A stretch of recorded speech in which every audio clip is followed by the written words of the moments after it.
Hi everyone, this is Ashutosh from Informatica GCS team. Today we shall be discussing about the Managed Iceberg Databricks table and how we can utilize our Databricks CDI Delta connector to read and write over those Databricks Managed Iceberg tables. So we shall be discussing about the iceberg tables, what are those and why we need them. Post that we shall be looking at the syntax to create those Managed Iceberg tables.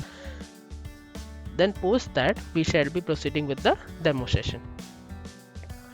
So Apache Iceberg is an open source table format for the analytics workload. It supports features like schema evaluation, time traveling, and hidden partitioning. So unlike the Databricks Delta Lake, Iceberg also provides an abstraction layer that enables ACID transactions on data stored in object storage, while Databricks support Iceberg tables that use the Apache Parquet file format. So Iceberg maintains its atomicity and consistency by writing new metadata files for each table change. We shall be showing it to you in the demo part. So moving forward to see the syntax how to create the Managed Iceberg tables. The syntax is almost similar to what we used to create the Managed Databricks tables.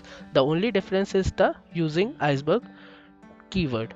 So along with that, if you want to provide any additional properties, you can provide it in the table properties by providing the Iceberg format version. So for more details on the format version specs, you can refer to the Iceberg Apache specs docs. Now we shall be proceeding with the demo part. So I have created a simple CDI mapping where I have the Iceberg Databricks sources and targets. Now you might be wondering why I have two targets.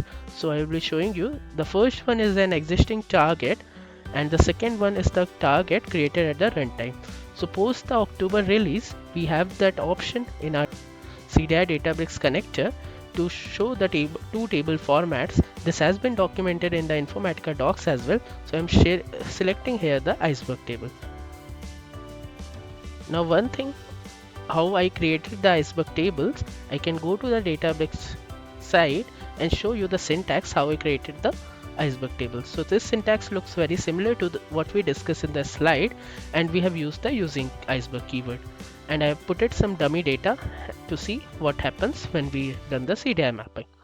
So along with the properties, if we see the properties of this table, it has the metadata path which includes that Iceberg metadata.